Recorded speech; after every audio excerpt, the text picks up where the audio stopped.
네, 오늘 계시록 13장 말씀을 통해서 하나님의 말씀을 함께 듣겠습니다. 우리가 계시록에서 나타나는 환상들을 살펴보고 있습니다. 특별히 지금 이제 12장에서 사탄이 예수 그리스도로 말미암아 무력화된 이야기 가운데 진행되는 일들을 같이 나누고 있죠. 12장에서 보면은 사탄은 예수 그리스도의 십자가 복음으로 말미암아 하늘에서 땅에 떨어졌습니다. 그런데 이 사탄이 자신이 무력화되고 패배한 뒤에 가만히 있지 않고 화가 나서 분을 발하고 있다라고 우리에게 경고하고 있죠. 그러니까 지금 사탄은 이미 패배했고 자신의 권세를 많이 잃어버렸는데 그게 분해가지고 자신의 패배를 인정하는 것이 아니라 어떻게든 한 사람이라도 더 같이 자신과 같이 망하게 하려고 지금 주님 다시 오실 때까지 기를 쓰고 분을 바라고 있는 시기라고 가르치고 있습니다. 세상을 향해서는 계속해서 하나님을 적대하도록 하고 있고 또 교회를 향해서도 박해하면서 어떻게든 신앙에서 또 하나님으로부터 벗어나도록 배반하도록 길을 쓰면서 지금 일을 하고 있다는 것이죠. 오늘 이제 우리가 이제 살펴보고 있는 이 13장은 이 사탄이 그러면 구체적으로 어떻게 분노를 발하고 있는가를 묘사하고 있는 장이라고 할 수 있습니다. 이 성경 전체에서 이 사탄의 활동에 대해서 자세히 말하는 장이 사실 많이 없는데 이례적으로 이 계시록 12장 13장은 사탄이 오늘날 지속적으로 어떻게 활동하고 있는지를 우리에게 가르쳐주고 있죠. 왜 그러냐니까 지금이 전투하는 시대라는 거예요. 사탄이 불을 발하고 교회를 향해 공격하고 있고 어떻게든 자기가 가지고 있는 모든 수를 동원해서 한 사람이라도 자기가 같이 망하게 하려고 애를 쓰고 있기 때문에 지금 우리는 주님 다시 오실 때까지 전투하는 교회로서 전쟁하는 기간이라는 걸 알고 사탄과 싸우는 기간이라는 거예요. 그런데 어떻습니까? 우리가 이 전투하려면 사탄과 싸우려면은 상대방을 알아야 되잖아요. 그래서 우리 계시록 말씀에서는 사탄이 어떻게 일하고 있는지를 알아라. 그래서 지혜롭게 행동하라고 우리에게 이례적으로 이 사탄의 활동에 대해서 많이 얘기를 하고 있는 것이죠. 13장에서 보면은 이 사탄의 이 활동하는 그 양상은 그 자신의 동역자를 세우는 모습으로 나타난다고 했어요. 그래서 이제 짐승 2마리를 이렇게 불러 모은다고 했죠. 우리가 이제 지지난주에 13장 초반부를 살펴봤을 때는 그 첫 번째 짐승을 불러왔죠. 근데 이런 게 뭐냐니까 다 하나님을 모방하는 거라고 했어요. 하나님께서 우리의 구원 사역을 진행하실 때 홀로 하시지 아니하시고 성부, 성자, 성령 하나님께서 삼위 하나님께서 같이 일하시는 모습을 보고 사탄도 이제 그걸 모방하는 거예요. 나도 혼자서 싸우면 안 되겠다. 그래서 내 동역자를 세워야겠다 하면서 자신의 힘을 대리할 이제 첫째 짐승을 이제 불러 세우는 거예요.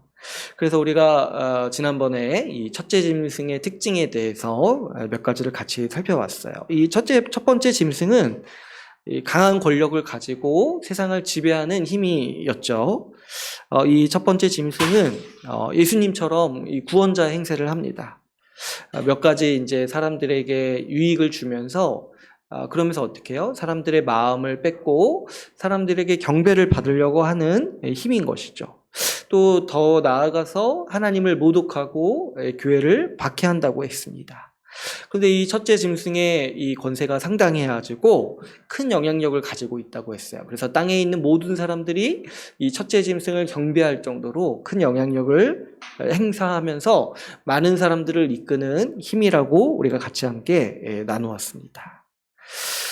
그런데 이 첫 번째 짐승은 사실 계시록 내에서 어떤 이제 추상적인 세력을 말하고 있는 것이 아니라 아주 직접적으로 로마를 지칭하고 있다라고 우리가 지난번에 같이 이제 말씀을 나눴죠. 지금 계시록은 로마를 주관하는 세력이 사탄이다. 이 얘기를 지금 사실상 이 계시록을 들었던 당시의 교회 사람들에게 하고 있는 거죠. 로마를 보게 되면은 이제 로마가 사실 그 당시 가장 강대한 제국이었고 유럽 전체를 지배했던 제국이었죠. 그러면서 이제 큰 번영을 가져왔어요. 그래서 많은 사람들이 로마가 가져다주는 이익을 누리면서 그 유익을 누리면서 그 번영에 동참하기를 원했죠. 그래서 수많은 사람들이 로마에게 충성을 바치려 했던 거죠. 근데 이제 이 로마가 이 번영을 이룬 다음에 교만해져 가지고 어떤 일들을 했냐면 로마 황제들이 스스로 자기가 신이라고 생각을 하게 된 거예요. 이 정도 권력을 가지고 있으니까, 인간이 이 정도 권력을 가지고 있으니까 자기 스스로를 내가 혹시 신이 아닌가? 이런 생각을 진짜 실제로 하게 되는 거예요. 그래가지고 어떻게 했습니까? 실제로 로마 황제들은 다 이제 그 전성기 때 자기가 다 신이라고 생각을 해가지고 자기에 대한 신전을 만들고 자기에 대한 종교를 만든 거예요.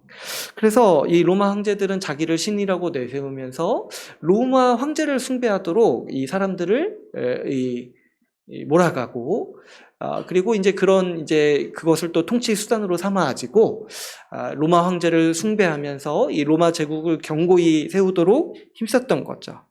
그래서 이제 로마 제국 당시에 많은 도시들이 로마 황제를 숭배했어요. 그런데 이제 동시에 어떤 황제는 이제 기독교를 직접적으로 박해하기도 했고, 황제가 스스로. 근데 이제 황제를 숭배하던 도시들이 이제 황제한테 잘 보이고 싶잖아요. 그러니까 이제 황제가 특별히 교회를 박해하지 않았어도 도시 자체적으로 이 로마 황제에게 잘 보이려고 우리가 이제 황제를 숭배하지 않는 이 교회를 처단했습니다. 이런 것들을 이제 돋보이게 하기 위해서 이 도시 자체적으로 이 교회를 박해하기도 했고, 로마 황제에 동참하지 않는 세력들을 앞다투어서 미워하고 조롱하는 이런 문화들을 만들어 냈던 것이죠. 그러니까 이 계시록 말씀은 당시 교회에게 한 가지 통찰을 주는 말씀이었어요. 이 로마가 강력해 보이고 또 그 강력한 힘에 의해서 이 교회가 지금 박해를 당하고 또 아주 그 사회의 소수로 몰리는 것 같은 그 시기에 지금 이제 이 계시록 말씀은 이 로마의 힘이 아무리 강해 보여도 사실 그 실상은 어떻다는 거예요. 패배한 사탄의 잔당이라는 거예요. 그래서 그 강대한 로마의 힘 앞에 있더라도 절대로 굴복하지 말아라. 그것이 아무리 강해 보이고 아무리 정말 굴복하게 만들 수 없는, 뛰어넘을 수 없는 힘처럼 보일지라도 실상은 지금 사탄이 패배해가지고 발악하고 있는 것이다. 라는 거를 이제 이 계시록 말씀은 교회에게 가르쳐 주고 있는 것이죠. 우리가 이 말씀을 생각해 볼 때 이 첫째 짐승도 마찬가지고 둘째 짐승도 마찬가지고 오늘날은 사실 이 로마와 같은 강대한 제국은 없다고 했어요. 그런데 우리가 이제 그래도 좀 경고를 받고 그래도 이 말씀에 의해서 통찰을 얻을 수 있는 게 뭐냐니까, 오늘날에 이제 이 첫째 짐승이 로마를 통해서 일하는 것은 이제 끝났지만은 그럼에도 불구하고 이 첫째 짐승이 오늘날에도 여전히 활동하고 있다라는 것을 우리가 분명히 알고 경계해야 된다라고 같이 말씀을 나누었습니다. 여러분, 이 첫 번째 짐승, 이 짐승은 성경에서 이제 구약의 배경으로 보면은 항상 제국을 상징했어요. 근데 이제 오늘날에는 제국이 없잖아요. 그런데 이 제국이 본질적으로 뭘 뜻하냐니까 결국에는 이제 권력을 뜻하는 거예요. 권력. 사람들을 휘어잡을 수 있는 권력. 수많은 사람들에게 영향을 미칠 수 있는 그 권력을 의미하는 것이죠. 그러니까 이 짐승은 오늘날에 어떤 속성을 가지고 있냐니까 일종의 권력인 거예요. 많은 사람들에게 영향을 미치면서 스스로 하나님이 되려 하고 스스로 우상이 되려 하고 스스로 자기가 인간의 모든 문제를 해결할 수 있다라고 광고하고 포장하는 그런 권력이 무엇인가를 생각해 볼 때 오늘날에도 여전히 이 첫째 짐승이 왕성하게 활동하고 있다는 사실을 알 수 있습니다. 오늘날의 이 첫 번째 짐승은 다양한 모습으로 활동하고 있다고 했어요. 그래서 어떤 특정 로마 제국, 특정 국가 이렇게 단순히 첫째 짐승이다 이렇게 단정 지을 수 없다고 했습니다. 특정 세력을 이 사탄의 이 짐승이라고 규정할 수가 없어요. 왜 그러냐니까 이 첫째 짐승이 아주 다양한 얼굴로 다양한 분야에서 왕성하게 활동하고 있기 때문이죠. 이 첫째 짐승은 오늘날의 이 국가 권력으로 등장하기도 하고 또 문화 권력으로 등장하기도 합니다. 또 그런가 하면은 경제 권력으로 등장하기도 해요. 특별히 이제 우리가 지난번에 말씀을 나눴을 때 여러분 오늘날에 전 세계 사람들을 사로잡고 있는 가장 강력한 힘이라고 한다라면은 뭐겠습니까? 이 경제 권력이라고 할 수 있어요. 이 세상의 모든 지도자들이 경제의 논리 앞에서 다 무릎을 꿇죠. 뭐만 하려고 했을 때, 이것 때문에 우리나라 경제가 어려워진다고 하면은 다 수그러들죠. 그리고 얼마나 이 전 세계가 지금 이 같은 경제권 안에 놓여 있습니까? 서로 영향을 받잖아요. 미국에서 금리를 올리면 왜 우리나라 아파트 값이 내려갑니까? 이 경제적으로 온 세계가 통합되어 있어요. 그래서 사실 이 로마와 같은 제국은 사라졌지만 제국의 위용을 갖춘 권력은 지금까지도 남아있는 거예요. 오늘날 세계 각곳에서 영향을 받고 있는 것이 미국이 금리를 어떻게 하는가에 따라서 세계 각국의 경제가 다 영향을 받아요. 우리 삶에 밀접한 영향을 미치고 있어요. 이런 걸 볼 때 여전히 이 제국과 같은 권력은 오늘날에도 활약하고 있고 그 이면에 첫째 짐승이 활약할 수 있는 그 영역들이 굉장히 많다라는 것을 우리가 미루어 짐작할 수 있습니다. 그렇기 때문에 우리가 이제 이 어떤 특정 세력, 어떤 나라를 첫째 짐승이라고 규정할 수는 없고 그것이 굉장히 또 위험한 일이라고 했어요. 음모론에 빠질 수 있는 위험한 행동이라고 했죠. 근데 그럼에도 불구하고 우리가 지금 경계해야 되는 게 뭐냐면 이 짐승의 냄새를 구별해야 돼요. 지금도 첫째 짐승이 왕성하게 활동하고 있는데 우리가 그런 첫째 짐승에 굴복하지 않고 경계하기 위해서 첫째 짐승이 어떤 냄새를 풍기는가를 분명히 구별하고 이 냄새를 명확히 인식할 수 있어야 된다고 했어요. 또 어떤 분들을 보니까 최근에 이제 동물원 몇 번 가면서 알게 됐는데 어떤 분은 짐승이 곁에 있으면 두드러기가 난대요. 동물들이 곁에 있으면. 그러니까 그 정도로 예민한 감각을 우리가 길러야 돼요. 지금 이게 첫째 짐승의 냄새구나. 이걸 딱 맡으면 딱 거기에 관여하지 않고 멈추는 거죠. 그 첫째 짐승에 경배할 수 있는 위험에 대해서 우리가 충분히 주의하고 있어야 된다고 했어요. 그래서 첫째 짐승의 냄새를 구분하고 경계하도록 우리가 지혜를 갖춰야 됩니다. 제가 몇 가지 이제 얘기를 나눴는데, 제가 앞에서도 방금 말씀드렸지만, 오늘날의 첫째 짐승은 아마도 경제 권력에 많은 영향을 미치고 있어요. 근데 이것만 있는 것이 아니라 문화 권력, 그리고 전통적인 정치 권력, 이런 것들에 다 영향을 미치고 있어요. 근데 특별히 우리가 이제 먼저 경계해야 되는 것 중에 하나가 오늘날의 가장 강력한 우상인 그 돈의 논리를 경계해야 된다고 했어요. 경제와 자본의 논리에 침식당해가지고 거기에 절하고 그것이 마치 이 세상을 움직이는 왕인 것처럼 믿는 그러한 태도를 우리가 경계해야 된다고 했습니다. 돈을 의존하게 만들고 뒤에서도 나누겠지만은 돈이 우리의 생명 여하를 주관하고 돈의 논리가 우리의 복지를 모두 주관할 수 있다라고 생각하게 만드는 그 논리들, 그 힘을 우리가 경계해야 된다고 했어요. 거기에 절하는 것을 경계해야 돼요. 그리고 또 이 짐승의 특별한 냄새가 있다고 했어요. 짐승이 다스리는 세상의 모습이 어떤 모습이라고 했습니까? 약육강식의 세상이라고 했죠. 약한 자를 경멸하고 강한 자에게 숭배하도록 하고 약한 자가 희생해서 강한 자들이 부유하게 만드는 세상, 그런 세상의 모습, 그런 사회의 모습을 볼 때 우리가 딱 눈치채야 되는 게 뭐라고 했어요? 지금 첫째 짐승이 활동하고 있구나. 내가 여기에 관여하면 안 되겠구나.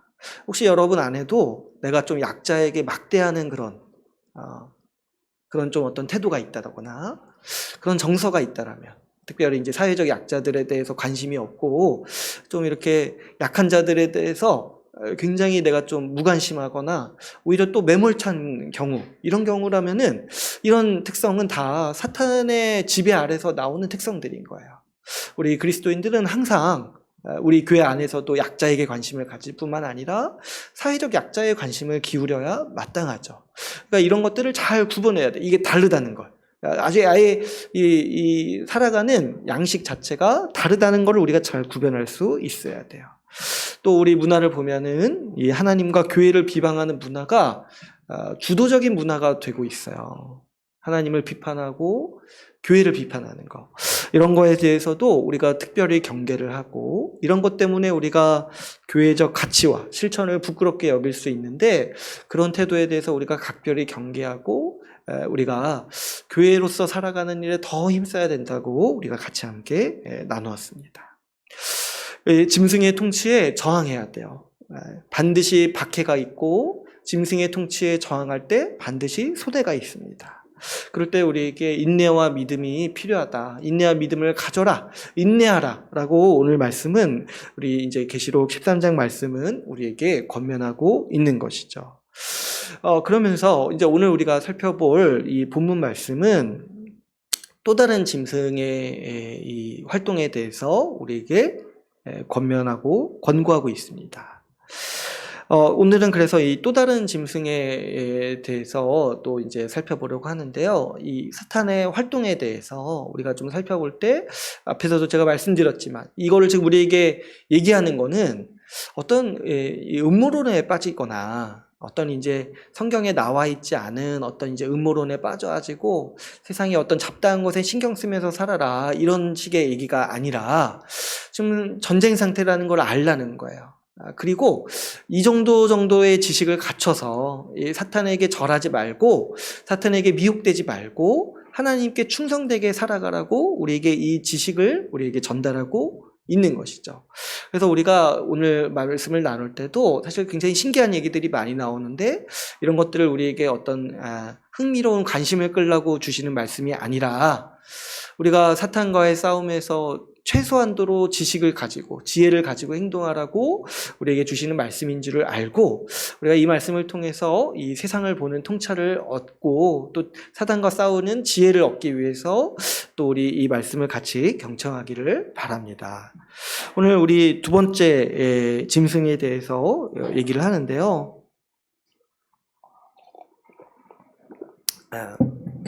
이 11절 말씀부터 보면은 또 다른 짐승을 동역자로 세웁니다. 그러니까 하나님께서 삼위 하나님이 같이 일하는 모습을 보고 사탄이 그걸 모방하는 거예요. 나도 적어도 셋이 필요하다. 나를 포함해서 셋이 필요하다. 그래가지고 또 다른 짐승을 불러 모으는 거죠. 근데 이 두 번째 짐승이 하는 일이 뭐냐니까 12절 보시면은 이렇게 말하죠. 그가 먼저 나온 짐승의 모든 권세를 그 앞에 행하면서 결국에 하려는 일이 뭐예요? 처음 짐승에게 경배하도록 한다는 거예요. 그러니까 둘째 짐승의 역할은 뭐냐니까 사람들이 첫째 짐승을 숭배하도록 미혹하고, 그렇게 가르치고, 그렇게 권면하고, 그렇게 말하는 짐승이라는 것이죠. 그래서 어떻게 합니까? 14절, 15절을 보면은 이 짐승은 처음 짐승을 아예 우상으로 만들어요. 그리고 그 우상에게 생기를 불어넣어서 사람들로 하여금 그 우상이 진짜 신이라고 믿게 만들고, 그 우상을 섬기도록 미혹하는 일들을 열심히 한다는 거죠. 근데 또 그래서 이 두 번째 짐승의 주요 사역은 사람들이 우상 숭배하도록 권면하는 거예요. 첫째 짐승을 숭배하도록. 그렇게 말하고, 그렇게 미혹하고, 이적을 행하면서까지 이런 여러 가지 미혹들을 행한다는 거죠. 근데 이제 이 짐승이 또 하는 일이 뭐냐니까, 가장 이제 우선적으로는 우상을 섬기도록 하는데, 15절을 보니까 어떤 일을 해요? 우상을 섬기지 않는 자들을 박해한다는 거야. 그리고 어떻게 박해하는지가 이 15절에서 18절까지 이렇게 나오죠. 그러니까 이 둘째 짐승은 두 가지 큰 사역을 하는 거예요. 첫 번째로는 첫째 짐승, 우상을 숭배하도록 사람들을 미혹하고 그렇게 말하는 일들을 주요하게 하는데, 두 번째 권세가 뭐냐니까 우상을 섬기지 않는 자, 첫째 짐승을 섬기지 않는 사람들을 죽이고 박해한다라는 거죠. 여기서 말하는 이 둘째 짐승 역시 이 계시록 당시에는 이 로마를 떠올리게 하는 묘사라고 볼 수 있습니다. 아까 이제 첫 번째 짐승이 그 로마 그 자체, 황제 그 자체라고 했잖아요. 황제의 권력 그 자체. 근데 그 황제는 어떻게 했냐면 자기를 스스로 신이라고 자기 스스로 추대했어요. 그런데 그러면 이제 로마 사회에 어떤 게 만들어졌겠습니까? 그 황제가 신이라고 말하고 다니는 사람들. 그 황제가 신이라고 광고하고 홍보하는 사람들. 말하자면 그때 당시에 황제가 신이니까 그 황제를 이 숭배하는 종교를 만들었겠잖아요. 그러니까 황제 숭배하는 종교를 만든 거예요. 근데 이제 종교를 만들면은 그 안에 어떤 사람들이 있겠어요. 거기도 목사가 있고 전도사가 있고 다 있다는 거예요. 황제를 숭배하는 목사, 그리고 전도사, 그리고 뭐 황제 숭배하는 성전, 이런 것들을 만들고 종교라는 체계를 갖춰가지고 이 사람들이 어떻게 해요? 이 도시에 다 나가서 황제가 어떻게 신인지 말로 막 설명을 하고, 황제가 이룬 어떤 이적들, 황제가 베푸는 은혜들, 이런 것들을 다 이제 만들어내는 거죠. 교리를 만들고 사람들에게 홍보하고 또 전도하고, 이렇게 살아가는 하나의 종교 체계를 이제 로마가 만들어낸 거예요. 그러니까 이 사람들이요, 이 말로써 이제 황제 숭배를 전파했던 거죠. 뿐만 아니라 이 황제 숭배하는 이 종교가 또 대단한 권력을 가지고 있지 않았겠습니까? 이 황제 숭배를 앞장서서 이 전파하는 사람들이니까 이 로마 황제의 얼마나 큰 후원을 받았겠어요. 그러니까 실제로 이 사람들이 황제 숭배를 이제 전파하면서 동시에 어떻게 해요? 황제를 숭배하지 않는 사람들을 본보기로 박해하고 또 교회를 또 모욕하고, 이런 일들을 동시에 했던 거죠. 그러니까 이제 로마 제국 당시에 이 황제 숭배가 굉장히 번성했을 때 그 모든 그 도시들의 관심사가 뭐였냐면은 우리 도시에 황제를 숭배하는 신전을 유치하는 거예요. 그래서 이제 우리 앞에 보면은 그 당시 7교회에 보내는 편지가 나오잖아요. 근데 그 도시 중에 하나에 이런 말씀을 하세요. 너가 있는 곳이 사탄의 이 집이다, 이런 얘기를 해요. 왜 그러냐니까 그 도시에 황제의 신전이 있었거든요.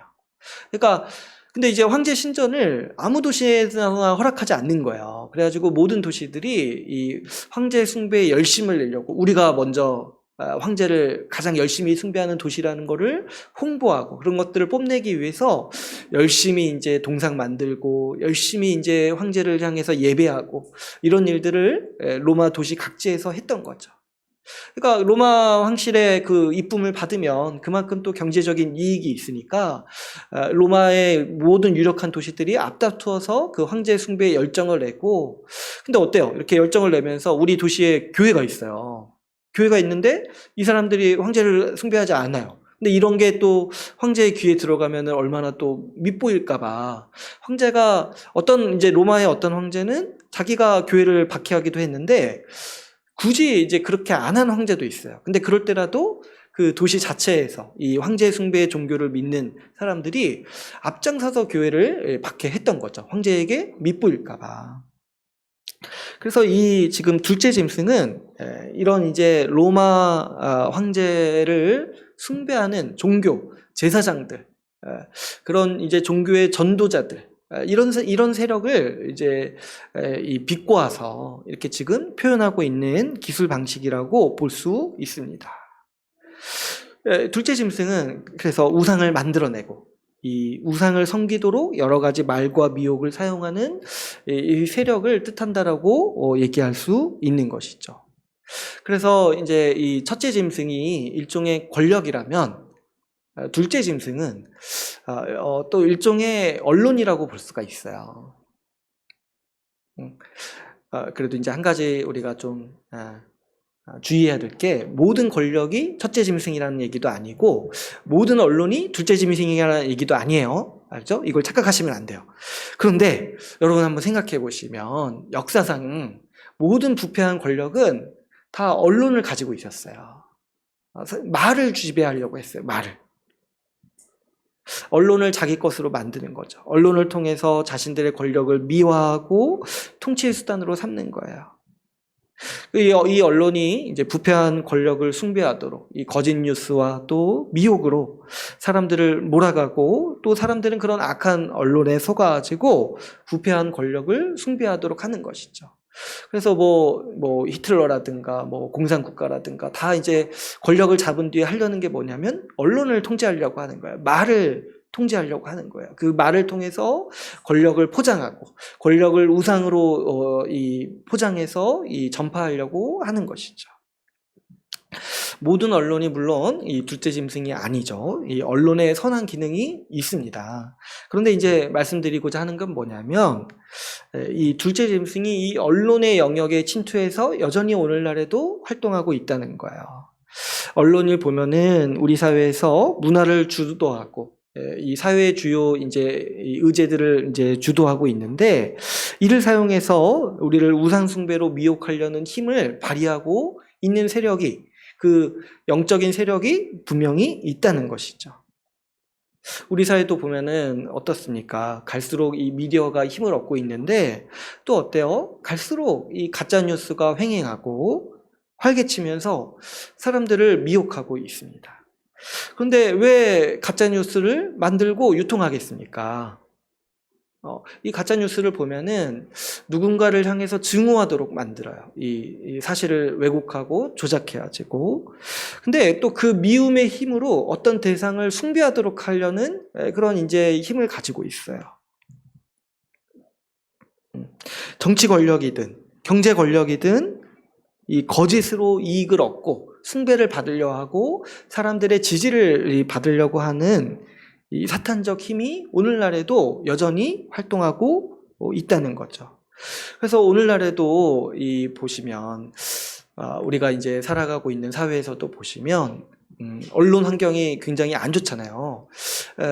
뭐 이렇게 근데 사실 우리나라만 그런 게 아니더라고요. 미국도 이 가짜뉴스 문제가 굉장히 심각하고 전 세계적으로도 이 언론 환경이 굉장히 안 좋아지고 있는 것들을 보게 됩니다. 그런 것들을 보게 되면은 이 둘째 짐승이 오늘날에도 여전히 강력한 힘을 발휘하고 있다는 것을 보게 우리가 미루어 짐작할 수 있는 것이죠. 또 이 가짜 뉴스뿐만 아니더라도 여러 가지 말들 언론을 통해서 우리의 어떤 일상에서 사람들의 말을 통해서 근데 이제 가장 강력한 건 미디어를 통해서 전달되는 말들이죠. 이런 말들이 우리를 미혹해가지고 우리를 설득하고 미혹해서 우리에게 암시하면서 어떤 일들을 행하냐니까 오늘날의 우상, 가장 강력한 우상인 돈을 섬기도록 일하고 있다라는 거예요. 그래서 제가 가끔 그런 얘기 하잖아요. 광고를 조심해야 된다. 광고 전체가 둘째 우상은 아니에요. 그런데 둘째 우상이 광고 속에서 숨어서 활동하고 있다는 거죠. 그 물질이 우리에게 전부고 그걸 가지면 우리가 행복해질 것이다. 이렇게 이제 암시하고 하는 그 메시지 속에서는 결국에 첫째 짐승을 숭배하도록 하는 그 둘째 짐승의 그 속성이 발휘되고 있는 것이죠. 첫째 짐승을 숭배해라. 그러면 네가 행복해질 것이다. 이거 없으면, 이거 숭배하지 않으면 너는 불행해질 거야.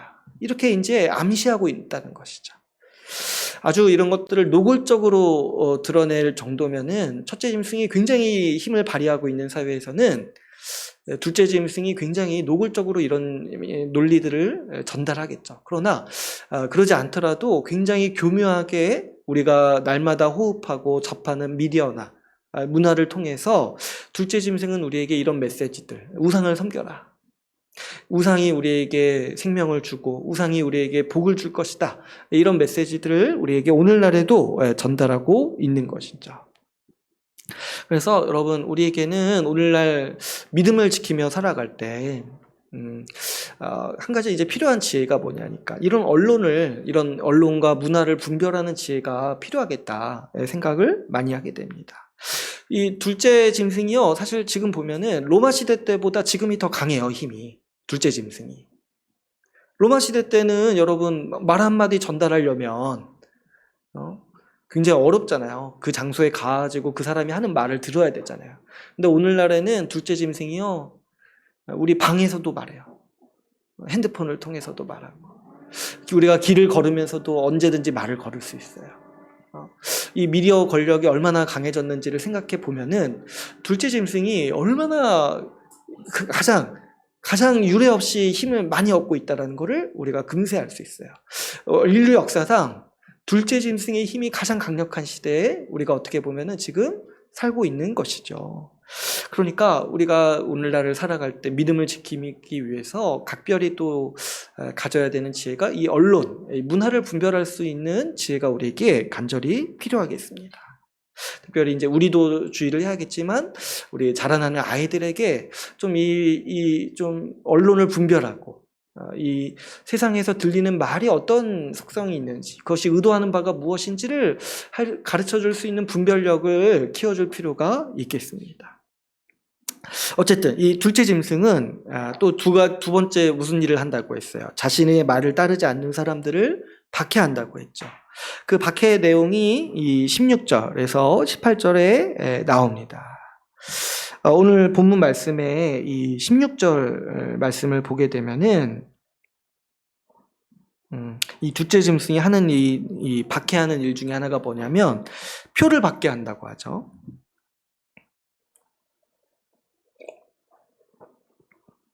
그리고 이 17절, 그러니까 짐승에게, 첫째 짐승에게 절하는 사람들에게 표를 나눠주고 17절, 18절에는 보면은 그 표가 새겨진 그 숫자가 있는데 그게 666이라고 우리에게 경고하고 있습니다.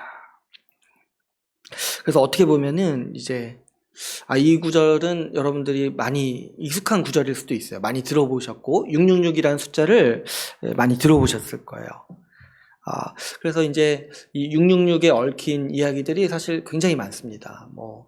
아마도 이 666에 대한 해석이 666개 정도는 될 것 같아요. 너무 많아가지고. 그래서 그 정도로 이 부분에 대한 해석이 사실 어려워요. 이게 정확히 뭘 의미하는지를 사실 파악하기가 어려워요.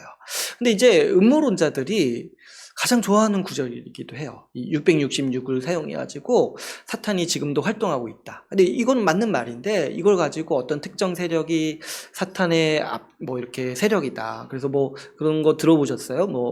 프리메이슨이라든가 일루미나티라든가 이런 세력들이 전 세계를 장악해가지고 어떻게든 우리가 사탄의 종살이하게 만들려고 지금 이제 애를 쓰고 있다. 이러면서 이제 막 666 이 숫자를 사용하기를 되게 좋아하는 거예요. 그래가지고, 이제 여러분들도 들어보신 적 있을지 모르시겠지만, 제가 이제 학생 때는 이 666이 바코드라고 얘기를 많이 했어요. 바코드. 그래가지고, 이제 미래 세대에 저도 이제 정확히는 모르겠는데, 프리미나티인가? 이 프리메이슨에서 이 세계 정부를 이제 운영하고 있는데, 사람들에게 이제 바코드를 심는다는 거예요. 그래가지고 이거 가지고 상점에 가서 매매할 수 있도록. 근데 그렇게 보면은 되게 그럴듯해 보이죠? 이게 이제 666이 그래서 바코드라는 거예요. 그래서 바코드의 숫자를 살펴봤더니 아니나 다를까 666이 있다는 거예요. 그 숫자가. 그죠? 지금 우리가 카드 핸드폰에 넣어가지고 다니잖아요. 그래가지고 이렇게 가서 찍고 결제하잖아요, 요즘에도. 근데 그거를 이제 사람 몸에 심는 시대가 이제 온다는 거예요. 근데 그거 받으면 안 된다는 거예요. 그거 받으면은 짐승의 표를 받은 거여가지고 하나님으로부터 버림받는다는 거예요. 그래가지고 이 얘기를 제가 학생 때 들었어요, 학생 때. 근데 아직도 그렇게 손에 심는 건 아닌 것 같아요. 그죠? 손에 안 심죠?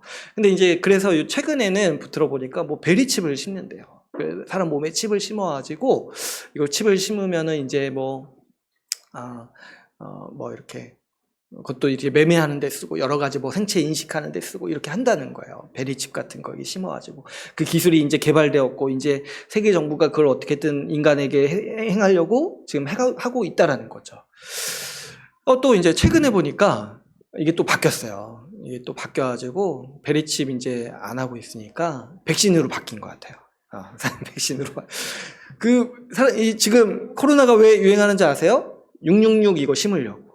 이거 심으려고 사람들이 자발적으로 이제 안 하려고 하니까 이제 일부러 코로나 유통시켜서 백신을 맞게 한다는 거예요. 근데 그 백신 속에 이게 숨겨져 있다는 거예요. 그래가지고 이런 이제 음모론이 이런 식으로 이제 사용되고 있다는 거예요. 이 666이 그래서 되게 유명하더라고요. 제가 이제 들은 얘기 중에 저는 사실 잘 몰라요. 이걸 관심을 가져본 적이 없어서 모르는데 이 음모론도 하나의 세계관이어가지고 한번 빠지면은 모든 세상이 그렇게 보인다는 거예요, 진짜.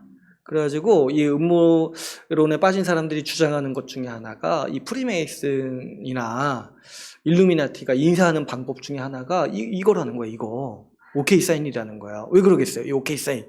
잘 보세요. 아니, 잘 보세요. 6이 몇 개예요? 6이 3개잖아요. 이렇게 인사를 한다는 거예요. 그리고 자기들끼리 이렇게 표시를 한다는 거예요. 이렇게. 유튜브에 그래가지고 막 이런 거 있다는 거야. 그래서 웃겨가지고. 네, 근데 신기한 게 제가 그 얘기를 듣고 있었는데 어느 날 제가 단원병원을 가보니까 세상에 단원병원 명패에 그 보건안전 인증을 받았다고 이 그림이 있는 거예요. 아니 그럼 단원병원은 뭐 저기 프리메이슨 기관이에요? 그거 보니까 이거 진짜 재밌다. 재밌어가지고 빠지기 너무 여러분도 지금 재밌잖아요. 지금 눈이 번쩍 뜨이죠. 이 상징들로 이게 세상을 이렇게 꾸며져 있다 상징들로 이렇게 이제 묘사를 하니까 여기에 빠져가지고 그냥 성경을 그냥 다 그렇게 보는 거예요. 지금 이 프리메이슨이 세상을 장악하고 있구나 이렇게 이제 본다는 거예요. 근데요, 여러분 제가 왜 첫째 짐승이랑 둘째 짐승을 특정 세력이라고 지칭하는 거 위험하다 하냐니까 여기에 빠질 수가 있어요. 이 음모론에 빠질 수가 있어요. 첫째 짐승, 둘째 짐승은 오늘날 그렇게 눈에 막 드러나도록 활동하지는 않아요. 제가 보니까 너무 광범위하고 복잡한 양상 속에서 활동해요. 제가 방금 언론을 예로 들었죠.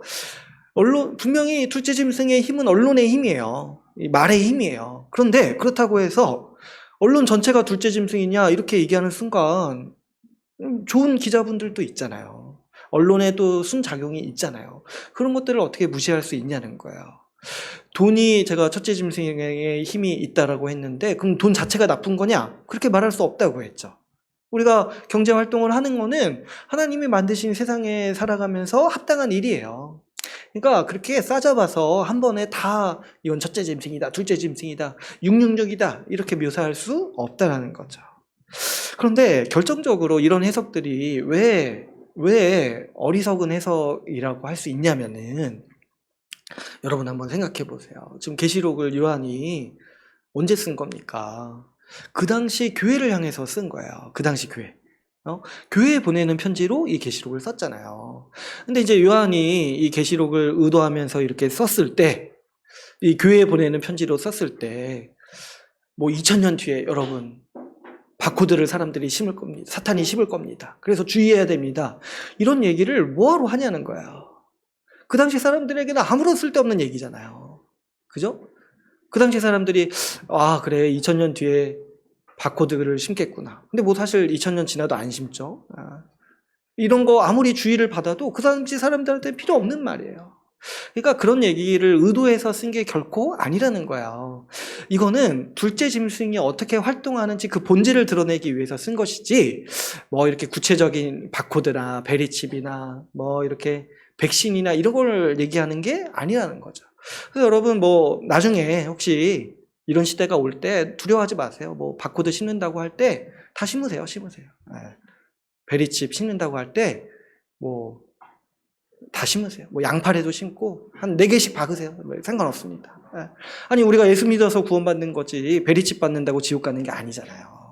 그러니까 아주 허황된 얘기들을 가지고 하는 거예요. 근데 여기에 빠지는 사람들의 심정은 이해할 수 있어요. 왜냐니까 너무 재밌거든요. 너무 실감이 나요. 저도 얼마나 실감 났는지 몰라요. 단원병원에서 제가 그걸 딱 발견하고 야 세상에 단원병원 그만 가야겠다 생각이 할 정도로 얼마나 실감 나는지 몰라요. 그런데 성경을 그렇게 보는 게 아니라고 했죠. 그 당시 사람들에게도 의미가 있고 우리에게도 의미가 있어야 돼요. 여러분 여기서 이 본문에서 오른손이나 이마에게 표를 주는 거는 사탄이 자기가 스스로 하는 행동이 아니에요. 사실 이거는 하나님을 모방하는 행동이에요. 그래서 엄밀히 계시록을 살펴보면은 먼저 표를 주신 분은 하나님이세요. 먼저 표를 주신 분은. 우리가 앞에 지금 시간 관계상 보지는 않겠지만 계시록 7장 3절에 보면은 하나님이 세상을 심판하시기 전에 어떻게 하신다고 했어요? 하나님의 백성의 머리에 인을 치신다고 했어요. 그러니까 표를 주신 분은 먼저 하나님이세요. 자신의 백성을 표시하시고 인을 치신다는 게 그때 어떤 의미라고 제가 말씀을 드렸냐면 하나님의 백성을 구분하시고 보호하시고 하나님의 소유로 삼으시겠다라는 하나님의 강력한 의지를 반영하는 거라고 했어요. 근데 이제 사탄이 그걸 보니까 어떤 거예요? 너무 그게 부러운 거예요. 너무 폼나 보이는 거예요. 우리도 그렇지 않습니까? 어디 이렇게 딱 갔는데 저기 유니폼 입은 사람들 딱 이렇게 모여서 같이 행동하는 모습을 보면은 주목하게 되잖아요. 폼나 보이잖아요. 그러니까 사탄도 안 되겠다. 우리도 유니폼 만들어야겠다. 우리도 이 좀 피하 구분을 위해서 내 백성들 내 표시를 줘야겠다. 이렇게 생각을 한 거예요. 그래가지고 사탄도 자기의 노예, 자기의 수하들, 자기의 백성에게 표를 나눠주겠다. 이런 이제 의식을 행한다는 거예요. 그래서 이제 그 표를 나눠주는 거예요. 이거는 그래서 하나님이 먼저 하신 일이다. 하나님의 하시는 구원의 활동들을 보고 사탄이 보고 샘나가지고 자기도 모방하는 말이라는 거예요. 모방하는 일이라는 거예요. 그렇다면은 이 666이 무엇인가? 이게 이제 하나가 남았는데, 근데 이 666에 대한 해석도 굉장히 많은데 좀 건전한 해석 중에 가장 보편적인 건 뭐냐면은 여기 666을 볼 때 17절에 보시면은 이렇게 돼 있죠. 짐승의 이름이나 그 이름의 수다. 그러니까 이 666이 이름이라는 거예요. 근데 그 이름을 수로 표현했다라는 거죠. 근데 이게 이제 어떤 의미냐니까 그 고대 사회에서는 여러분 그 숫자가 아라비아 숫자를 통용해서 쓰지 않았어요. 지금 우리는 1, 2, 3, 4라는 아라비아 숫자를 다 통용해서 쓰고 있잖아요. 그런데 고대 사회에서는 그런 게 없었어요. 그 아랍 문명이랑 같이 이렇게 조우해서 생겨나는 일인데 로마 시대 때는 이제 그런 게 없었던 거죠. 근데 그때 당시 사람들도 수 개념을 알았으니까 숫자를 표현해야 되잖아요. 그래서 여러분 이 고대 사회에서 숫자를 표현하는 방식 중에 어떤 걸 사용했냐면 알파벳에 숫자를 붙이는 거예요. 그러니까 어떤 방식이냐면은 A는 1, B는 2 이런 식으로 약속을 하는 거죠. 그래서 숫자를 표현할 때 알파벳으로 이제 표현을 하는 거죠. 우리나라 말로 한다면은 기억은 1, 니은은 2 이렇게 한다는 거예요. 그리고 이렇게 하면은 모든 이름을 숫자로 표현할 수 있어요. 그죠? 우리 그 알파벳 자체가 숫자니까. 물론 이제 한글은 좀 어려워요. 자음 모음이 따로 있어가지고. 그런데 이제 로마자나 이 외국 언어들을 생각해 보면은 자음만 거의 있기 때문에 그 알파벳으로만 있기 때문에 그것을 숫자 하나하나 대응해가지고 그 숫자를 이름으로 표현할 수 있었다는 것이죠. 그러니까 지금 이 666은 어떤 사람의 이름을 가리키는데 그러면 어떤 사람을 가리키냐? 이것도 이제 많은 이제 논의가 있는데, 근데 이제 그 중에 가장 많은 사람들이 얘기하는 거는 이거는 아마도 네로를 가리킨 거다. 네로 황제를 히브리어로 이 숫자를 환산을 하면은 666이 나온다는 거예요. 이거를 이제 이제 히브리 사람들이 게마트리아라는 방식으로 암호문처럼 사용했다는 거예요. 그러니까 이제 이 네로 황제를 막 비난하고 싶은데 이름을 사용해서 비난하면은 좀 이제 위험하잖아요. 그러니까 어떻게 한다는 거야? 그 666. 그 666 진짜. 사탄과 같은 자. 이렇게 이제 얘기를 했다는 거예요. 암호문처럼 표현을 해가지고. 그래서 이제 히브리어로 이 숫자를 사용해가지고 네로 황제를 표현하는 방식이 그 당시 많이 통용됐던 방식 중에 하나가 666이라는 거예요. 그러니까 지금 이런 거죠. 이 황제 숭배를 하는 자, 이 우상 숭배를 하는 자에게 표를 나눠주는데 거기에 황제의 이름이 새겨진 표를 나눠주는 거예요. 이게 무슨 뜻이에요? 황제의 노예다. 그 짐승의 노예다라는 표시라는 거예요. 근데 왜 굳이 네로 황제를 특정하는가 했을 때 이것도 이제 우리가 로마 역사를 좀 배경을 가지고 있는데 여러분 교회를 가장 심하게 박해했던 황제가 네로 황제예요. 네로 황제.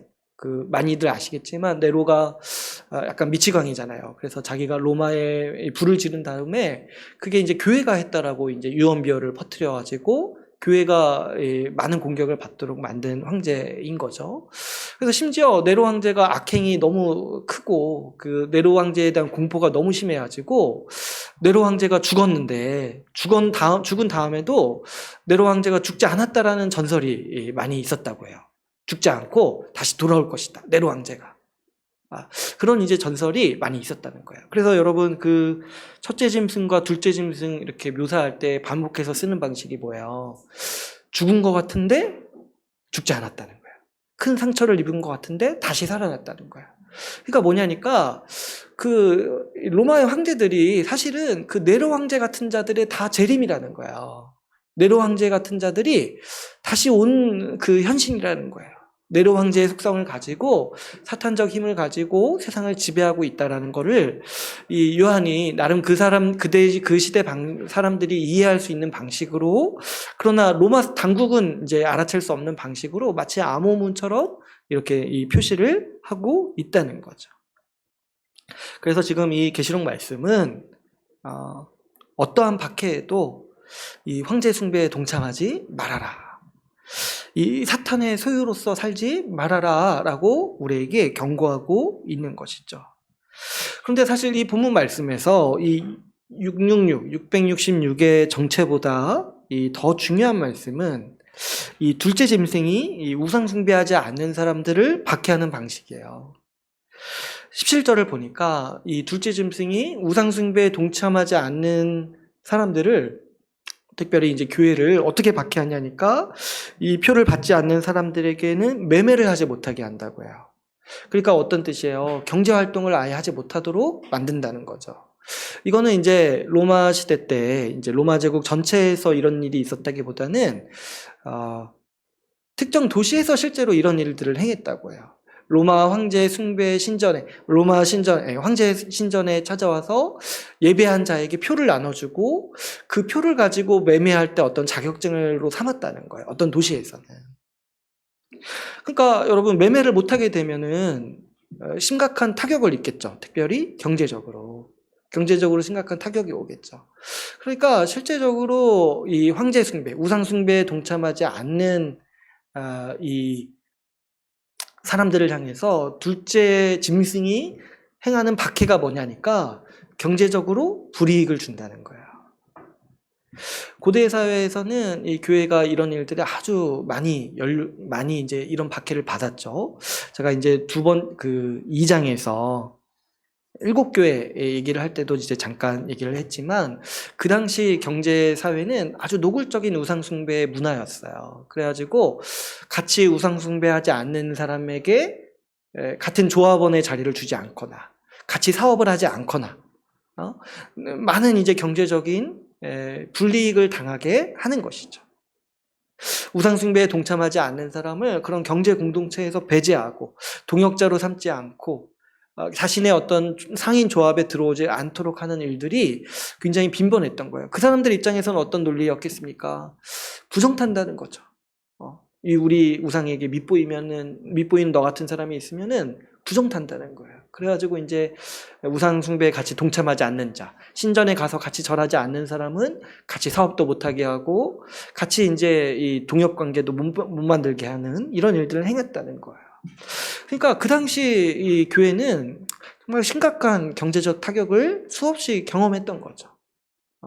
우상 숭배하지 않는 가게 가서는 사람들이 물건도 안 사려고 한다는 거야. 부정탄다는 이유만으로.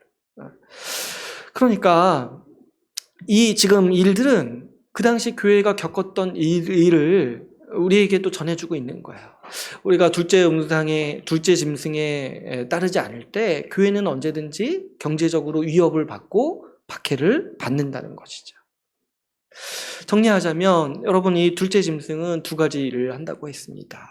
첫째 짐승을 우상으로 만들어서 섬기도록 하는 일들을 해요. 그래서 말의 권력을 가지고 그런 말들을 유통시키고 그 말들을 통해서 미혹하고 그래서 첫째 짐승에 엎드려 절하도록 하는 일을 한다는 거예요.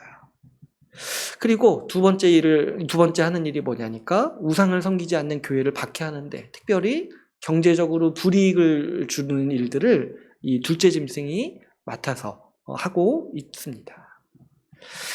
그래서 두 가지, 미혹하는 것, 우상을 섬기도록 미혹하는 것, 두 번째로는 우상을 섬기지 않는 사람들에게 경제적으로 불이익을 주는 일, 이 두 가지 역할을 이 둘째 짐승이 한다는 것이죠. 제가 앞에서도 말씀드렸지만 오늘날 이 로마 황제를 숭배하라고 선전하는 제사장이나 그런 종교는 없죠. 그러나 여전히 이 둘째 짐승은 활발히 활동하고 있습니다. 여러분, 둘째 짐승은 우상 숭배를 부추기는 말들, 그런 언론 환경들, 언론의 힘이라고 했어요. 오늘날에는 가짜 뉴스나 어떤 선동에서 기생해가지고 이런 이제 목적을 이루기 위해서 활동하고 있습니다. 꼭 이 가짜 뉴스나 선동이 아니더라 할지라도 우상을 섬기도록 하는 교묘한 말들 이면에는 이 둘째 짐승이 활약하고 있다는 것을 우리가 인식하고 경계할 필요가 있습니다. 제가 이제 앞에서도 말씀드렸지만 오늘날 이 둘째 짐승이 가장 많이 광고하고 많이 내세우는 우상은 아마도 돈일 것입니다. 제가 첫째 짐승 할 때도 말씀드렸지만 스스로 신이라고 여기고 전 세계 사람들을 휘어잡고 있는 권력은 아주 이 오늘날 사회에서도 보면은 이 경제 권력과 깊은 관계에 있는 것을 보게 됩니다. 그래서 우리가 특별히 오늘날 살면서 주의해야 되는 그 둘째 짐승의 활동이 뭐냐니까 이 돈을 숭배하도록 만드는 말들, 이런 이제 메시지들, 이런 이제 언론들을 경계해야 돼요. 우리 사회도 보면은 이 경제계랑 언론이 손잡고 얼마나 많은 미혹들을 만들어내는지 몰라요. 우리 이제 부동산 분야도 뭐 그렇다고 해요. 이 건설업자랑 신문사랑 같이 손잡고 항상 이 건설사의 이익에 따라서 이 신문 기사를 내고 그걸 통해서 사람들을 미혹해가지고 어떤 탐욕에 빠지도록 만들어 간다는 거야. 그러니까 항상 우리는 이 말들, 이 언론 환경에서 둘째 짐승이 권력과 손잡고 일하고 있다는 것을 알고 이런 것들에 빠지지 않고 이런 것들에 미혹당하지 않도록 경계하고 그런 분별력을 가져야 하는 것이죠. 여러분, 특별히 이 돈이 우상이 되어서 우리에게 미치는 양상들이 있습니다. 제가 이제 지난번에도 말씀드렸다시피 어떤 특정 세력이 이 첫째 짐승, 둘째 짐승이라고 할 수는 없지만은 이 짐승이 활동할 때 반드시 냄새가 난다고 했잖아요. 두드러기가 난다고 했잖아요. 근데 그런 이제 활동할 때 어떤 양상들이 벌어지는지 자세히 보시면은 이 돈이 우상이 되어서 우리에게 미치는 양상이 제가 보기에 크게 두 가지가 있어요. 먼저는 공포가 있고 두 번째로는 그 탐욕이 있어요. 둘째 짐승은 이 돈이 우리에게 생명이라고 여기게 만들어요. 돈이 없으면 죽고 돈으로 우리의 생명이 유지된다라고 우리에게 많이 얘기해요. 많이 얘기해요. 우리가 어렸을 때부터 아주 조기 교육을 시켜요. 그래가지고 돈이 없으면 난 죽는다라는 생각을 아주 그냥 아주 중심에 가지고 살아가도록 이렇게 우리를 어렸을 때부터 양육하려고 하는 것이 이 둘째 짐승의 전략이에요. 그래서 어떻게 만드냐 하니까 하나님을 두려워하지 않고 돈을 두려워하게 만들어요. 또 어떻게 해야 합니까? 항상 근심과 걱정 가운데 살도록 만들어요. 돈 걱정 때문에 하나님을 신경 쓰지 못하도록. 그러니까 이게 뭐냐니까 중심으로부터 하나님을 두려워하는 게 아니라 돈을 두려워하게 만드는 거예요. 사람의 가장 이제 그 강력한 반응 중에 하나가 공포거든요. 그러니까 사탄은 어떻게든 이 공포의 감정을 휘어잡으려고 해요. 이거 하나 이제 넘어가면은 아주 쩔쩔매는 거예요. 이게 무서워서 아무것도 못하는 거예요. 돈 때문에 무서워가지고 신앙생활 좀 하려고 했다가도 금세 이 두려움 때문에, 공포 때문에 금세 접게 만드는 힘을 이 사탄이 이용하게 하는 것이죠. 돈을 두려워하게 만들어요. 돈에게 절하고 돈 앞에 쩔쩔매고 돈 앞에 벌벌 떨게 만들려고 하는 것이 이 사탄의 이 둘째 짐승이 이 활약하는 그 향기예요. 그래서 제가 이제 이 산상수훈 나눌 때도 여러분 염려하는 감정 주의해야 된다고 말했어요. 왜 그러냐니까 돈에 대해서 두려움을 느낄 때 우리에게 찾아오는 감정 중에 하나가 염려거든요. 염려. 근데 그 이면에 보면은 뭐가 중심에 자리 잡고 있는 거예요. 돈이 내 생명을 유지하고 있다. 돈이 있어야지 내가 살 수 있다. 이 중심적인 생각이 나를 사로잡고 있기 때문에 우리가 돈 때문에 두려워하고 염려하게 된다는 것이죠. 그래서 이 둘째 짐승, 이게 둘째 짐승의 냄새예요. 공포를 가지게 만들고 염려하게 만드는 거. 그런 어떤 말들에 속아가지고 어떤 미디어에서 말하는 그런 이런 이제 그런 감언이설에 속아가지고 공포를 느끼게 만드는 거. 그래서 뉴스에서도 그런 표현 많이 쓰지 않습니까? 뭐 패닉 바잉 이런 거 많이 쓰잖아요. 무서워서 뭘 산다는 거잖아요. 무서워서 돈을 쓴다는 거잖아요. 그거 딱 그 메시지 딱 들을 때 둘째 짐승이 또 발악하고 있구나. 어떻게든 공포를 심어줘 가지고 실제로는 뭐 그런 일이 안 벌어질 수도 있어요. 안 벌어질 수도 있어요. 1년 전에 앞으로 집값이 영원히 오른다고 했는데 지금 어떻습니까? 많이 내려가고 있죠. 1년 전에 제가 들었던 말 중에 하나가 주식 영원히 오른다. 근데 지금 다 폭락하고 있잖아요. 그래가지고 공포를 항상 심어줘요. 지금 안 사면 난 손해본다. 지금 안 사면 난 손해본다. 나는 망한다. 그래가지고 어떻게든 공포를 가지고 움직이게 만드는 것이죠. 두 번째로 이 둘째 짐승이 활약할 때 일어나는 그 냄새 중에 하나가 뭐냐면 이 탐욕과 허영심이에요. 둘째 짐승은 돈이 우리에게 복 그 자체로 여기도록 만들어요. 그래서 돈을 통해서 우리 인간의 모든 문제를 해결할 수 있고 인간이 행복해질 수 있고 인간이 복을 영위할 수 있다라고 속여요. 그러니까 두 가지 방식이 있는 거예요. 돈 없으면 너 죽어. 돈 있으면 너 행복해져. 이 두 가지 방식을 가지고 일하고 있는 거죠. 그래서 끊임없이 우리 안에 허영심과 탐욕을 심어요. 그래서 제가 우리의 말씀 중에 가끔씩 광고를 주의해야 된다라고 제가 말씀드리는 이유도 모든 광고가 다 나쁘다는 것이 아니라 광고가 주로 목적으로 하는 게 뭐겠습니까? 우리 안에 허영심과 탐욕을 심어줘요. 광고뿐만 아니에요. 주변 사람의 말도 그래요. 주변 사람의 말도. 나 뭐 샀더니 너무 좋다. 너무 행복하다. 마치 그 물건이 있으면 내 인생 전체가 달라지는 것처럼 얘기해요. 그 물건이 있으면 내 삶의 질이 올라가는 것처럼 얘기해요. 물론 이제 그런 측면도 있겠죠. 그래서 그런 사람들에게 끊임없이 허영심을 부추기고 끊임없이 탐욕을 부추기는 거예요. 근데 여러분, 탐욕은 10계명에서 명확히 규정하는 죄예요. 10번째 계명. 남의 것을 탐하지 말라. 탐욕과 이 허영심을 부추겨가지고 이 둘째 짐승은 하나님이 아니라 돈으로 더 기쁨을 누릴 수 있다라고 우리에게 속이는 거죠. 돈이 있어야지. 돈으로 행복을 살 수 있다. 돈으로 더 기쁨을 누릴 수 있다. 돈이 우리에게 행복을 가져다 준다. 이런 이제 메시지들을 우리에게 암시하고 항상 우리에게 주고 있는 것이죠. 그래서 여러분, 우리는 이런 시대에서 이 둘째 짐승이 제가 앞에서도 말씀드렸지만 그 어느 때보다도 힘이 강한 시대예요. 아까도 말씀드렸지만 둘째 짐승이 수시로 말을 걸어요. 수시로. 자고 있을 때도 걸고 심지어 엘리베이터를 타도 걸어요. 저희 아파트의 엘리베이터에 어느 날 광고판을 달았더라고요.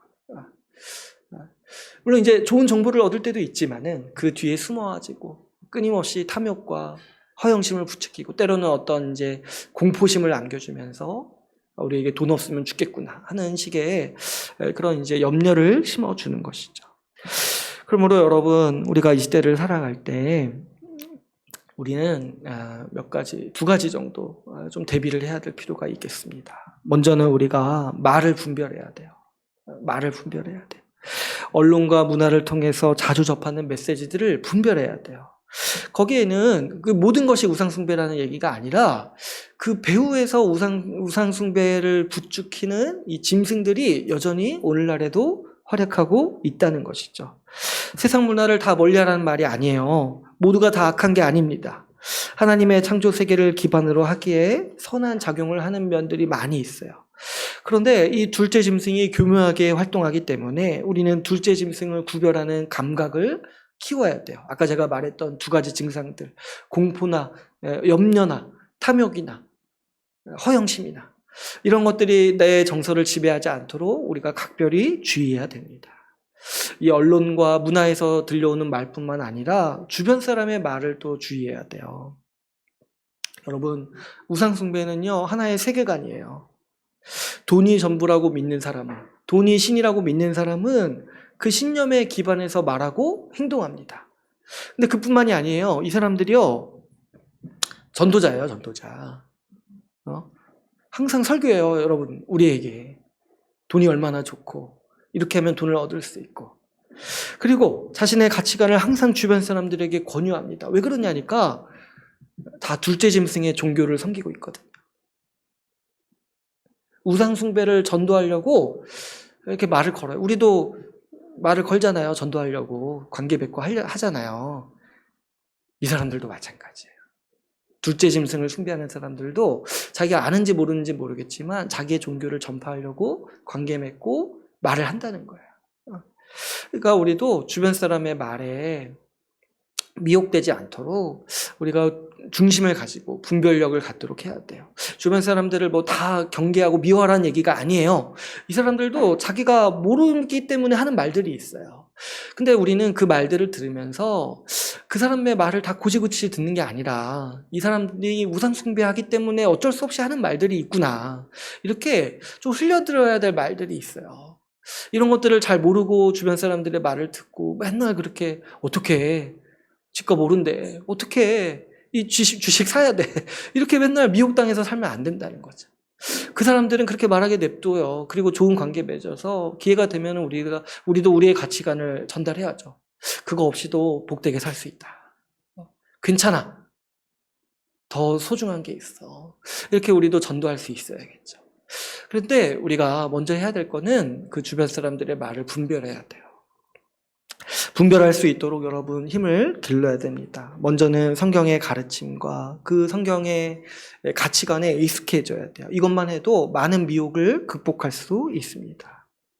또 여러분, 이 말씀과 동시에 교회의 영적 지도를 받을 필요가 있어요. 뭔가 여러분 결정할 때 있잖아요. 돈이 없어서 무서워서 결정하는 거.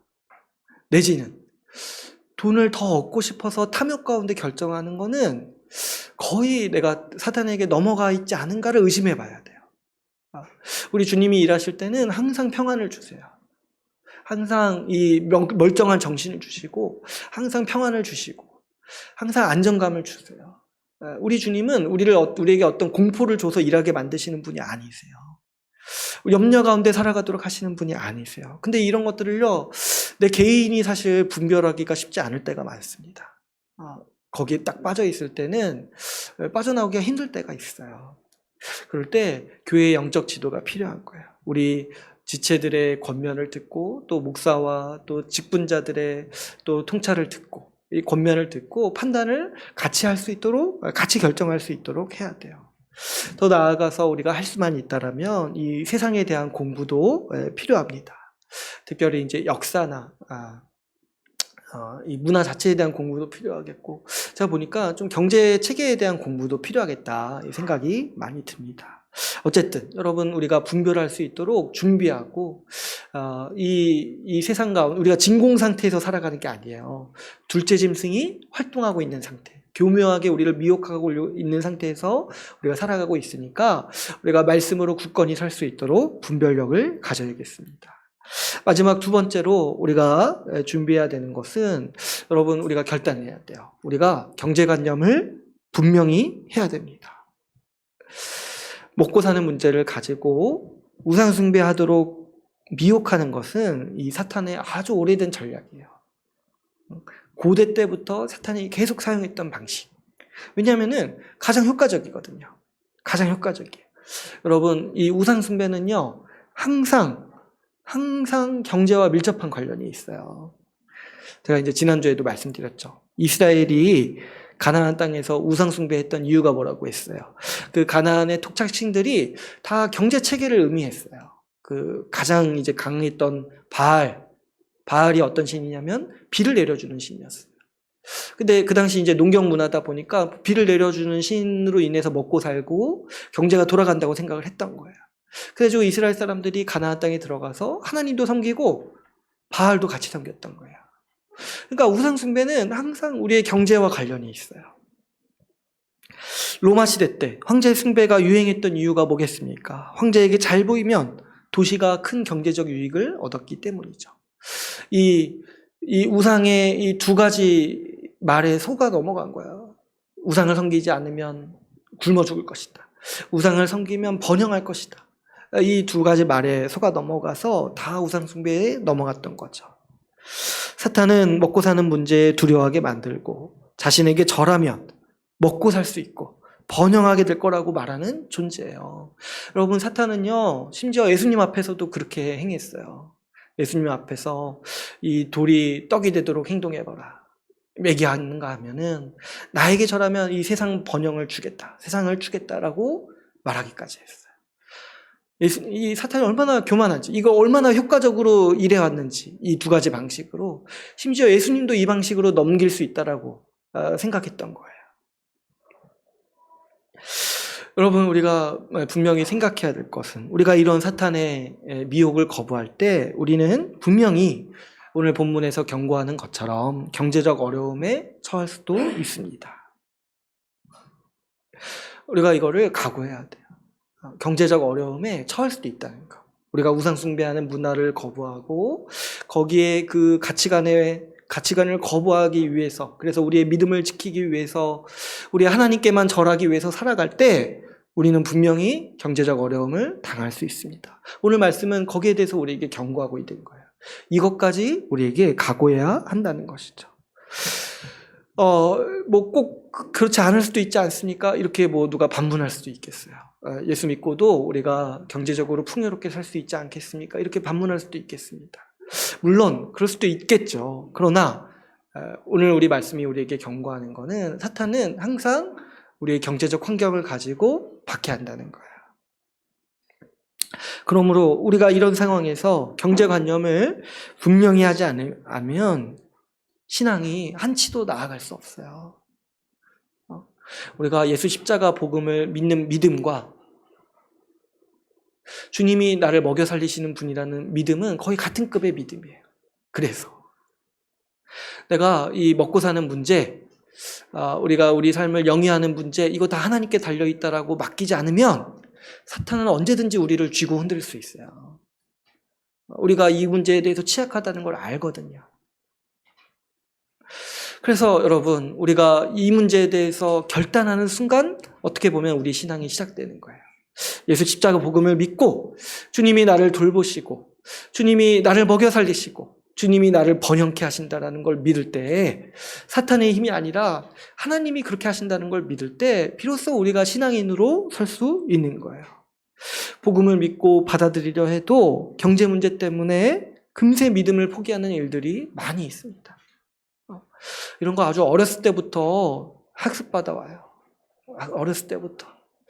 이렇게 수련회를 가려고 해도 아이들이 수련회를 빠지는 이유가 뭐냐니까 학원 가야 돼. 근데 이제 여러분, 왜 부모들이 아이들 학원 보내고 교회 빠지면서까지 학원 보냅니까?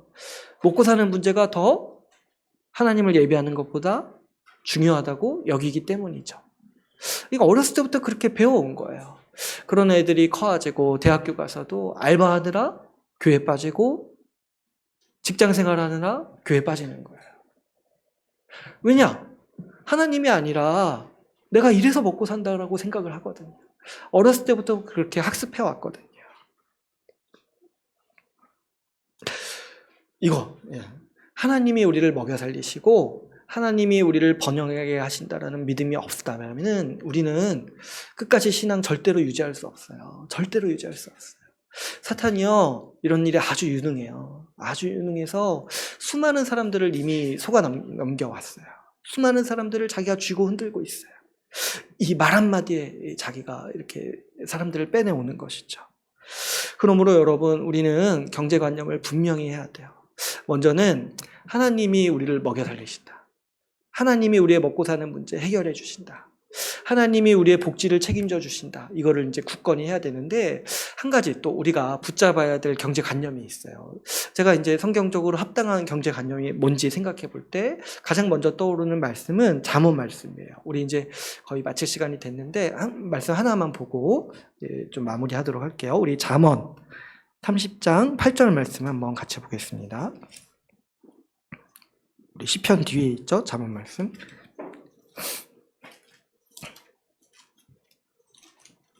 네, 30장 8절 말씀.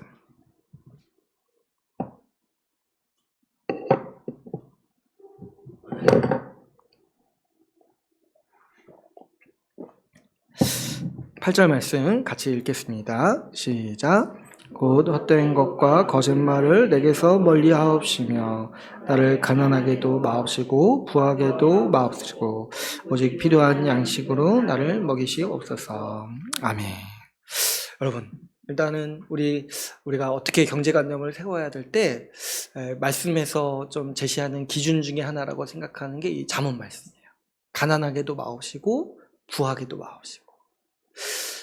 어떤 분은 이제 가난이 선이라고 생각하는 분도 있는데 사실 그것도 아니라고 생각해요. 가난으로 인해서 얼마나 우리 많은 어려움들을 겪는지 몰라요. 그러니까 우리가 주님께 구해야 되는 거는 가난에서 벗어나게 하옵소서. 이거를 우리를 주님께 의뢰할 수 있어요. 우리 주님도 우리가 가난하기를 원하지 않으세요. 우리 주님이 주시는 복이 얼마나 풍성한 물질적인 복도 있습니까? 가난은 하나님 나라 밖에 있는 가치관이에요. 가난하기를 원치 않으세요, 우리 주님께서. 그래서 내가 정말 먹고 사는 게 힘들 정도로 가난하다면 우리는 주님께 부르짖을 수 있어요. 주님, 저를 이 상황에서 건져주시고 먹고 살 수 있도록 해주십시오. 근데 또 뭐도 경계해야 되냐면은 너무 부해지는 것도 경계해야 돼요. 왜냐니까 이 부해지는 순간 하나님으로 이 돈을 우상으로 섬길 수 있는 위험에 우리가 많이 빠지게 때문이죠. 저는 아직까지 그런 위험을 부한 위험 이런 거 한번 경험해 보면 좋겠는데, 그 초입이라도 좀 경험해 보면 좋겠는데, 왜 주님이 그렇게 안 하시냐니까 주님이 저를 아시는 거예요. 우리 인간이요, 많은 돈을 통제할 수 있는 그 정도의 믿음의 수준, 그 정도의 담력이 없을 수 있어요. 실제 여러분, 로마 황제도 보통 사람인데 자기가 가지고 있는 권력 보고 자기를 어떻게 착각하는 거야. 내가 신이다. 이렇게 교만하기까지 가는 거예요. 우리도요, 지금 돈 없을 때는 내가 믿음 생활 잘할 것 같죠? 그러나 돈 많아지면은 금세 세상의 모든 일이 우스워져 보이고 얼마나 교만해지는지 몰라요. 이런 일들을 많이 보게 돼요. 제가 이제 축구를 좋아하는, 딴 얘기하면 안 되는데. 축구를 좋아하는데 축구 선수 중에도 성공해가지고 연봉을 많이 받는 순간 커리어가 하락하는 선수들이 많아요. 자기가 열심히 안 해도 돈 버니까 아주 경기력은 하락하면서 돈은 많이 버는 사람들 얼마나 많은지 모르겠어요. 그러니까 그만큼 인간이 많은 돈 앞에, 많은 재물 앞에 취약해진다는 거예요. 하나님을 예배하고 섬기는 일에. 그래서 우리가 경계해야 되는 게 두 가지인데 뭐냐면 가난도 경계해야 되지만 부해져서 교만해지는 것도 경계해야 돼요. 그래서 좀 우리 경제관념을 세울 때 이 두 가지를 목표로 살면 어떻겠습니까? 우리가 가난에서 벗어나게 해달라고 하나님께 의뢰한 동시에 먹고 살만 하면은 그냥 거기에 만족하는 거야. 탐욕하고 더 욕심 부리지 않고 허영심 갖지 않고 먹고 살만하다. 내가 지금 먹고 사는 데는 문제 없다. 그러면 거기에 그냥 만족해지는 거야. 더 높이 올라가려 하지 말고 더 돈 벌려 하지 말고 거기에 만족하는 것이죠. 자족이라고 하죠. 자족. 거기에 만족하고 그 정도면 됐다 여기면서 그 나머지 시간을 이제 돈을 버는 데 쓰는 것이 아니라 주를 섬기는 데 쓰는 거예요. 여러분, 우리는 돈 더 많이 벌려고 주님이 주신 인생이 아니라 주를 섬기라고 주신 인생임을 알고 그렇게 살아야 됩니다. 우리 주님께서도 주기도문을 가르치실 때 일용할 양식을 구하라고 가르치셨어요. 우리가 필요한 만큼 먹고 살 양식을 구하고 더 많이 벌려고 하지 말라는 거예요. 부하게 되려고 하지 말라는 거예요. 물론 어떤 사람은 하나님이 은사 주셔서 그렇게 구태여 부하게 살려 하지 않아도 부를 주시는 분도 가끔가다 있을 수 있어요. 근데 이제 그런 경우는 정말 대단한 사람, 그 부를 자기가 통제할 수 있는 정도의 은사를 가진 사람에게는 하나님이 그렇게 하실 수 있죠. 그런데 대부분 없어요. 대부분 없어요. 그런 인간이 별로 없어요. 그래서 여러분, 우리 지금까지 살아왔으면 이제 앞으로 우리가 크게 더 부할 일이 없다는 것도 어느 정도 눈치챌 수 있잖아요. 물론 여러 가지 변수가 있습니다. 그러면 우리 주님이 주신 삶의 방식이 뭐냐니까 적당히 벌고 주를 위해 살라는 거예요. 많은 부를 추구하지 말라는 거예요. 그런데 만약에 정말 내가 가난하고 먹고 사는 게 힘들다면은 그건 하나님께 의뢰할 수 있어요. 하나님은 그 문제를 도우시고 우리를 부욕해 하시는 분이세요. 그래서 여러분, 가난도 경계해야 되고 욕심도 경계하면서 우리가 지금 먹고 살만하다면 현재에 만족하면서 살아갑시다. 돈 많이 벌기 위해 살지 말고 주를 위해 사는 것을 목표로 우리가 살아가야 합니다. 그래서 오늘 이제 말씀을 맺겠습니다. 오늘 우리는 둘째 짐승의 활동에 대해서 같이 함께 살펴봤습니다. 둘째 짐승은 우상 숭배하도록 미혹하는 이 말의 권세요. 또 이 경제적 권력을 통해서 우상 숭배하도록 압박하는 이 세력임을 함께 나누었습니다. 아마도 이 경제적 어려움은 오늘날 우리 시대의 사람들이 가장 두려워하는 고난일 겁니다. 지금도 보면은 이 전 세계적 경제 충격이 우리 모든 사람의 삶을 위협하고 있습니다. 앞으로 뭐 더 어려워질 거라고도 얘기를 하죠. 그런데 여러분, 우리가 진짜 경계해야 되는 게 뭐냐면 이런 때일수록 둘째 짐승은 더 발악하고 있다는 거예요. 둘째 짐승의 교묘한 말들이 더 앞으로 활개칠 거라는 거죠. 이렇게 하면 먹고 살 수 있다. 저렇게 하면 경제 위기를 벗어날 수 있다. 피할 수 있다. 더 번영할 수 있다. 이런 말들로 둘째 짐승은 더 난리를 피울 겁니다. 저도 이제 핸드폰 보면은 하루에 한 3통씩 주식하라고 문자가 그렇게 와요. 제가 그때부터 이 둘째 짐승이 발악하고 있구나. 예전에는 안 보내더니 지금 왜 보내는 거야. 하지만 여러분, 이 둘째 짐승이 우리한테 말을 걸 때 우리의 대답은 이래도 괜찮고 저래도 괜찮다예요. 가난해져도 괜찮고 경제적 어려움도 괜찮다. 왜냐하면 하나님이 나를 돌보시기 때문에 우리는 이렇게 대답할 수 있어야겠습니다. 이 반응, 난 괜찮아. 경제적 어려움도 괜찮아. 고난도 괜찮아. 이 반응요, 위협하는 사탄을 향해 우리가 보일 수 있는 가장 강력한 반응이에요. 사탄은요, 여러분, 고난을 감사하는 자에게 할 수 있는 일이 아무것도 없어요. 아무것도 없어요. 우리가 이렇게 굳건히 믿음 위에 서서 또 앞으로 다가올 여러 가지 어려움에도 당당하게 살아가기를 원합니다. 우리를 돌보시는 하나님을 바라보면서 이 시기를 우리가 믿음으로 살아봅시다. 짐승이 날뛰는 시대를 통과할지라도 초연하게 우리 주님께만 충성되게 살아가는 주의 나라 교회가 되기를 소망합니다. 오늘 말씀을 마치고 같이 기도하는 시간을 갖도록 하겠습니다.